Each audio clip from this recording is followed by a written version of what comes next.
Hello and welcome to my review of FluentU. And normally I don't make video reviews, but since FluentU is a service about videos, I thought it appropriate to make a video review for once. Of course, in the description there are links to the written version of the review and of course also to FluentU itself. In a nutshell, FluentU serves you videos and it helps you find the right videos, and it also helps you interact with them in a meaningful way, and then also supports your learning of the language content in those videos. The problem FluentU addresses is the fact that after the initial sheen wears off, learning languages is effortful. You need to spend a lot of time learning, you need to listen a lot, you need to read a lot, and so on. And that's simply hard to do. So one way of doing it is to make sure that the content you're engaging with is interesting and engaging in various ways. And you doing it through video is, of course, one way of doing that. And many people, of course, like video. I'm personally more of an audio person, but many people like video, and this can then boost your motivation for learning quite a lot.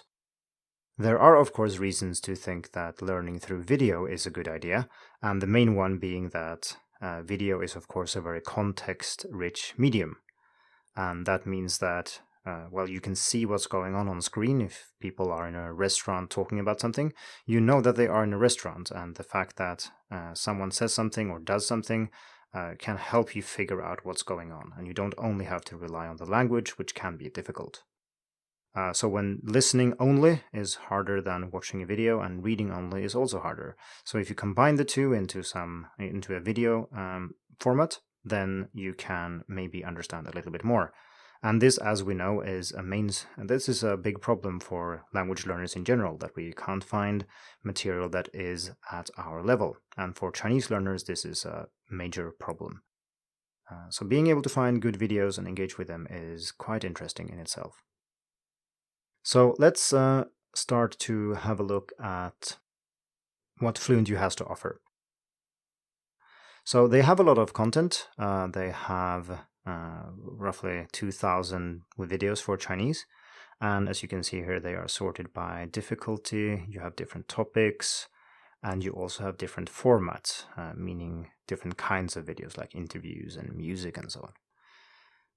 So one of the questions that most potential users would ask is, of course, these videos here, they are available on YouTube, right? And yes, they are. So the videos are not usually created by FluentU. They are existing YouTube videos that have been embedded in the service and that they have then added their interface to.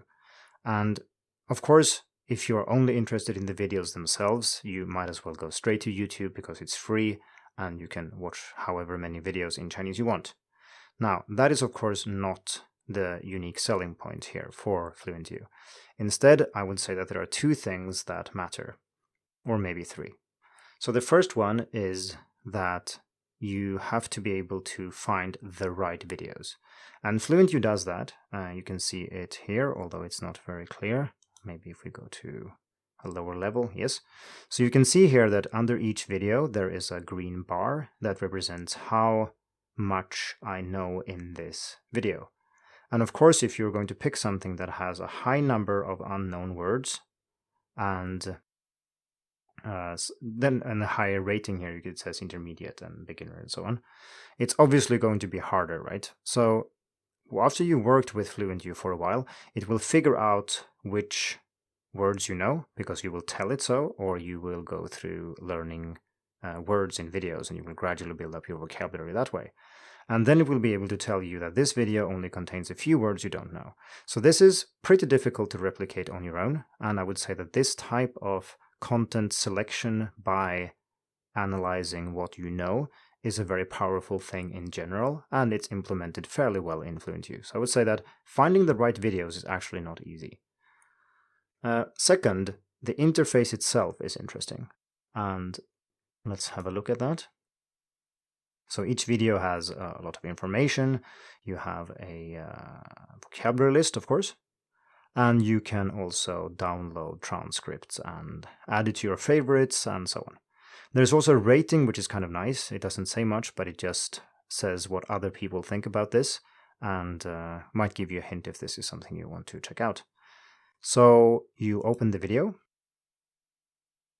and I'm going to pause it immediately here. So here is the YouTube video with the FluentU interface. And this is where you will, or at least should, spend most of your time, because this is where kind of the magic happens. And here you have a nice interface where you can interact with the content simply by hovering over it. So we can get a pop-up dictionary here, for example. It shows that 美国人 means American, and all the same again. You see that there is like segments down here. So if we want to skip to the next segment, we can do that, and we can listen to it.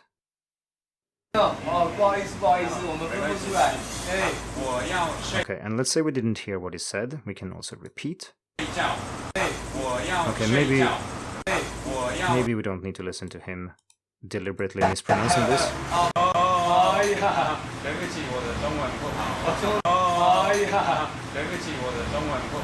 Okay, so we have these things, and we can access material related to these words and make them easier to understand. There are also a couple of settings here which are very useful. You can turn on and off traditional simplified, or toggle them at least. You can turn pinyin on and off, and you can also turn English on and off.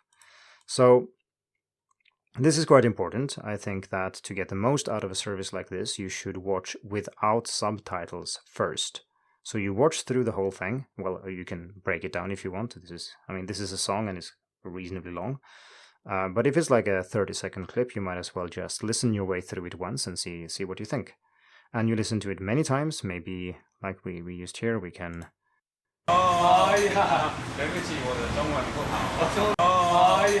Okay, so maybe...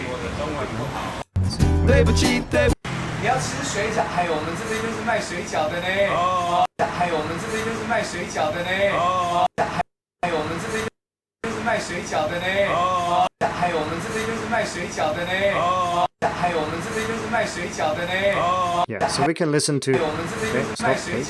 Yes. So we can listen to this as many times as we want. We can gradually understand what they say. We can toggle things and do what we want.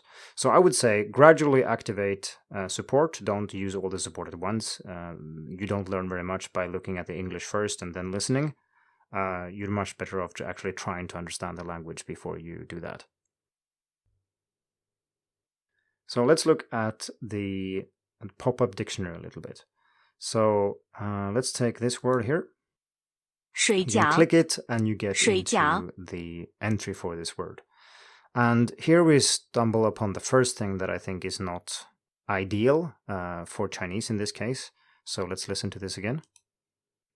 水饺 水饺 Borderline not correct, but I would say that it's supposed to be pronounced 水饺, 水饺. But the text-to-speech here, and this is not a person speaking, this is a synthesized voice, does not a very good job here. Let's listen to some more. 我喜欢早上吃水饺 Like a native speaker. 我喜欢早上吃水饺 So sometimes it just plays it more than once, and I don't know why. But anyway, this is definitely understandable. It's overall pretty good. I would say that this specific word is worse than the average. But if you listen to the sentences here, you can hear, of course, that it's not a human. And it's maybe not so suitable for beginners or for practicing pronunciation. 这里的水饺很嫩 哎呦我们这里就是卖水饺的 So of course, no one says 哎呦 and it sounds very robotic. But still, you can see here that, actually I bring this up because vocabulary in FluentU is actually quite good, except for the text-to-speech. So one powerful thing here, as you can see, is that you can see this word in many different contexts. You can also see it in multiple videos. So for example, you can click one of the videos. Let's see what happens.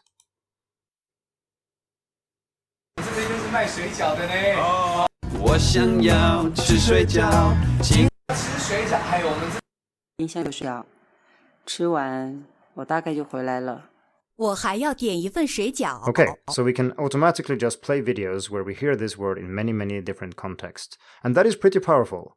I should also mention that the sentences that are presented here are usually quite good. Some of them are above the level of the actual word, so you have a simple word explained with a very difficult sentence. But often, as you can see here, it's reasonably easy, and you can often access the content without having to look up even more words. So, and of course, you can also add them to various lists you have so that you can then review these words later. So this video is obviously not created by FluentU. This is a song by Transition, which is a very popular band singing about, learning Chinese and being a foreigner in China and so on. They do have their own content though. So let's have a look at this video. So we have a guy asking for a pen, and this is for beginners clearly. But let's listen. 这一支是蓝色的，这一支笔是黑色的，你要哪一支？都可以，随便。好，那我给你黑色的吧。好，谢谢你。不客气。你在做功课吗？那你怎么没有笔？ Okay, so I would say that this kind of video is pretty good. I mean, the actors make a decent effort here. Obviously, they have, it's basic vocabulary, and it's kind of hard to say super basic things in a completely natural way because maybe they wouldn't say it like this. But this is pretty good, I think. They have other videos that are not as good, to put it mildly, but some of them are reasonably good. So again, here, of course, you have the same interface, and you also have these pictures. And maybe I should have mentioned that. So the pictures are usually quite well chosen. You might think that, okay, how do you, let's see, how do you do only, for example? Okay, that's not too easy. And something disappearing, not super easy, but I mean, it's hard. How do you make like state of change? Decent. Like they made serious efforts here at picking images that kind of work. And this would be pretty hard to do on your own. So the images and the dictionary, I would say, is they are both kind of contributes to the overall value of the app. Now, like I said, the in-house productions are sometimes very bad and sometimes pretty good. There are not I don't think they have produced many of these recently, but there is enough here to keep you occupied for quite a while. Okay, so let's get into content, or rather vocabulary. So you have flashcards and you have some kind of spaced repetition system that they don't really tell you much about how it works, but you can review vocabulary and you can learn things. So let's have a look. I haven't shown that, but you can also choose if you want to do simplified or traditional. You can choose if you want to learn characters or just focus on pinyin, or only characters. You can do whatever you want. So let's have a look. We can learn things, so let's learn something. We get close deletion with video, which is quite cool. So we can watch this. 好，那我给你 So 黑 we 色的吧。 hear that she says 黑色, hopefully. Okay, actually 黑色 was sorry, that was not the deleted word. So gay was the deleted word. And here we stumble upon, again, something that this is probably the worst thing with FluentU. I strongly disapprove. So you're supposed to type pinyin here. So we could choose to write gay without tone marks. It will prompt us though, so we can write something here. We can write tone marks on both of them, and we can, And the thing is that tones in Chinese are not optional, but FluentU gives the impression that they are. And this is unforgivable, I think, in an app that purports to teach the language. So if we go here and write, I'm going to deliberately get this wrong. It's supposed to be gay, third tone, and it's supposed to be on the E. But I could write, fourth tone and put a double tone mark, which never happens. So let's have a double, maybe a third tone here. This is complete nonsense. If you write this on an exam, any sane teacher will give you 0 points for the pronunciation. Or maybe not 0, you got the initial and the final right, but you didn't get the tone right. And in Chinese, if you get the tone wrong, you do not know the word, period. So let's check. 好，那我给你 Okay, 黑 so 色 we 的 get 吧。 play the answer, and we get correct and plus 20 points. And you get plus 22 points every time, so even if we had gotten the tones right, we would still have gotten 20 points. And it's nice to, point out here that pay attention to the tones. Essentially, it doesn't even say tones, it just says pay attention to. And this is not strong enough. You cannot say, hey, correct, plus 20 points, and then say, by the way, there are some marks here that you maybe should care about. So a beginner here maybe doesn't know the importance of this and just keep steams ahead. You can, of course, force yourself to always write the correct pinyin, but the problem is that if you're wrong here, there is no way for you to go back and, manually mark yourself as incorrect. So this is not working for pinyin reviewing at all. So again here we could, let's listen. 都可以， Okay, 随便。 So we type, wait, say, nope, 随便, yes. And I just skipped writing the tone marks and you see the same. 可以，随 Oh, 便。 and I actually made a typo too. So here is what it does when you make a typo, but this is of course what should happen when you miss the tones, leave them out, or get them wrong. Okay, so next we can move on to the mobile clients, and I'm not going to show them on screen. They do roughly the same thing as the website version. But it's worth noting though that the ratings are super bad. So 3.6 is not good.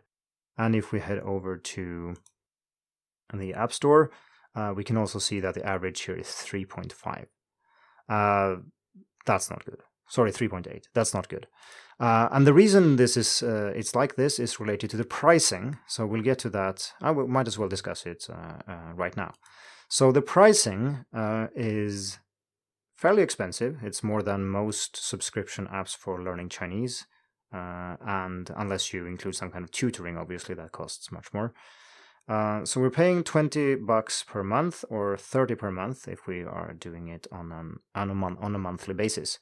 And the reason that there are so many bad reviews, I know because I didn't look through all of them, but I looked through some of the bad reviews. And if we look at the distribution of reviews here, we can clearly see that there's a large number of people who like FluentU, and then we have it tapering off, nothing weird. But then we have this big chunk of people who give it 1 star. And that's obviously, you cannot have a good rating if you have like 1/3 of the people trying it out giving it 1 star. And this is because when you sign up, you are asked to put in your payment details upfront. And of course, FluentU is a paid service, so you should expect to pay for it. You can actually first subscribe and then downgrade to a free account, but there is no way to, just start with a free account without signing up and without giving out your payment details. Now, there is a 14-day trial, and I think they are pretty much, they are upfront with it. It says 14-day trial. You go here and it says that you sign up, it shows you what it costs and so on. But my guess is that people don't read or don't pay attention and they forget to cancel. So you sign up, you think it's a 14-day trial, and then 14 days expire, your trial expires and they charge you. And as a user, if you didn't expect that, you're going to get angry and you're going to get in the App Store or Google Play and write an angry review. And I checked the reviews, like I said, most of the 1-star reviews are actually complaining about exactly this. So some people obviously don't like this, and this is why they have so bad ratings. The app themselves are not that bad.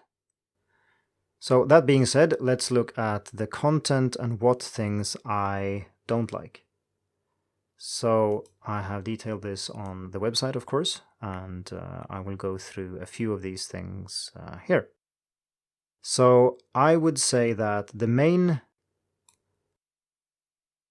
shortcoming is the text-to-speech. I don't think that a premium service that costs this much should have text-to-speech that doesn't work as it's supposed to. Some of the results are sometimes a bit, it sounds very robotic, or it can even be wrong. It's not as bad as it was 5 years ago when I reviewed FluentU the first time. Then it was just outright bad.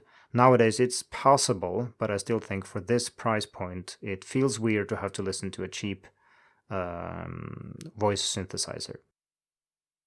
So the second one is about the pinyin I mentioned before. Like I said, I think I stressed that enough. I don't like that. Tones are not optional. The third point is that it's kind of difficult to integrate FluentU in other with other solutions. So if you have your little ecosystem of how you're learning Chinese, you found your vocabulary app, maybe you have a graded reader, you collect things in somewhere. You keep your vocabulary in Anki or whatever you do. FluentU doesn't play nice with basically anything else because you cannot export your data. You cannot export your words, and that makes it very hard to integrate with anything else. And this wasn't the case 5 years ago either, and so it's presumably not something that they are willing to fix. For me, this is a showstopper. I would not use an app or a service where I cannot take my data, or my vocabulary, I should say, somewhere else. I think the FluentU flashcards are acceptable, but it depends on what you want. Like, let's say you want to write characters in Scritter. You can't. It's hard to get your vocabulary data out. But then again, you might be a person that just wants one solution where you watch videos, you learn some words, you review it a bit, and you're happy with that. And then FluentU probably works well. So we also have a problem with traditional characters. So now the account here is set to simplified, so I can change to traditional here, study settings, traditional Chinese, and let's enable characters too. So we save. Let's reload the page to be sure. Okay, so now I'm going to search for a word like 游戏. Okay. So 游戏, the traditional that I entered, is not what I get here. I get 游戏 in traditional Chinese, in simplified Chinese, and this is wrong. If you write this on an exam in Taiwan or anywhere where they use traditional characters, you would be graded as wrong. This is 游泳的游, not 游戏的游. And as you can see, all the other words here are in traditional. There's just some words that sometimes, I don't know, they are not mapped correctly or something. And I've worked a lot with Chinese support over at Scritter for simplified and traditional characters, and it's pretty hard to do, and you have to do a lot of manual fixing. And here it seems to me that they've mostly relied on some automatic converter that sometimes works and sometimes doesn't. And there are plenty of fairly basic mistakes for traditional characters. So the next part is about how you navigate and the structure. So if you're a beginner, it's kind of hard to know what you're supposed to do. Like, there are lots of videos here, sure, but where am I supposed to start? It's very difficult to know, and some of these videos might contain words that are not very difficult, but there are many of them, and then they would be harder. Some of these have very few words, but they are short and the words are difficult. So it's very hard as a beginner to kind of figure out where to start, and should you just, randomly pick a video, or what's the idea? So I would say that for a beginner, and this is simply not really a good idea. And added to that, the pinyin problems we talked about earlier. Once you get to kind of a lower intermediate or upper intermediate, I think it makes more sense, because then you know more what you want to see, and FluentU also knows more about you, so it can recommend videos that are longer while still containing lots of words that you actually already know. So before I round this review off, I want to mention the FluentU blog. So I have been blogging about learning Chinese for 10 years now, and the FluentU Chinese blog is very good. I don't say that because I used to write articles for it back in the really old days, but I say so because it has a lot of good content. There are lots of articles, so if you search for something and about learning Chinese, you're likely to find something on FluentU, and the likelihood is that it's actually quite good. They have all the, the standard, what's the difference between X and Y, how to say this, 5 ways of doing that in Chinese, and so on. But they also have fairly in-depth articles about things like how to play this game in Chinese, or how to do these things, and things related to culture, and so on.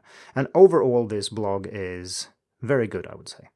Now, it has very clickbaity titles, which I don't like, but the content is good. So even if you're not interested in FluentU, the videos and the service itself, I think that checking out their blog is definitely worth your while. Okay, so let's conclude by saying that FluentU is a service for learning languages through video immersion. And it has obvious appeal to people who like videos and who want to, people who want to have an interface where they can engage with the content in those videos. It doesn't work super well for beginners, and it doesn't work very well for traditional characters. And this is obviously only relevant for people learning Chinese. If I were to select my favorite parts, it would be the video player itself, the one we have looked at here. It's very slick, it works well, it's smooth, it doesn't, it just works. And it's very easy to interact, it's very easy to call up more information, to look up more sentences, and to manipulate things in whatever way I want. I can rewatch, I can loop, and so on. All these things are pretty nice. I can even, skip things where people don't say much if I just want to get to the dialogue immediately, and so on. So it's pretty useful. I think this is the main strength. I also think that the dictionary itself is very useful. It's nice to have all these sentences and have the picture dictionary built in. It must have taken a lot of effort to create this, and you can see from, the examples I'm showing right here, that this is obviously someone who spent some time thinking about these things. It's also nice that most of the words are actually, correct in context, and I can't really find, arbitrarily find many examples, but here you can see that this is actually what it's meant to show here. I mean, Lo has other usages, but this is the right one. And in another video, maybe you have 住在, so live somewhere. And it actually groups it together in one phrase. So 住在 is actually translated as to live in or at something.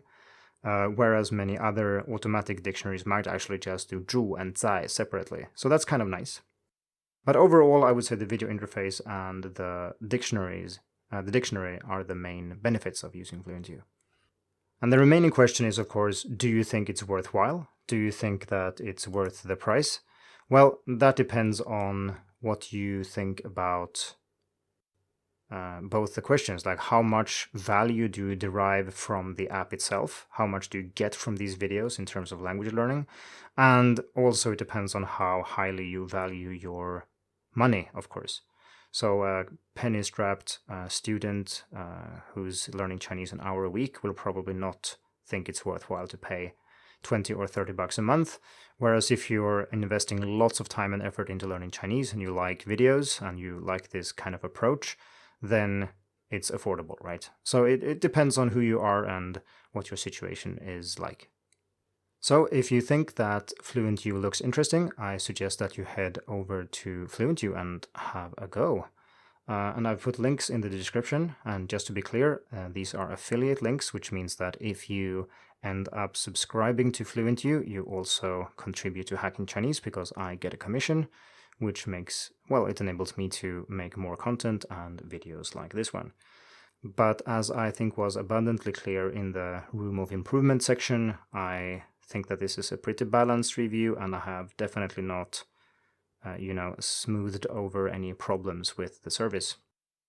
I'm not in the target group for FluentU, obviously, so I would love to hear from you, especially if you're a beginner or intermediate learner. What do you think about FluentU?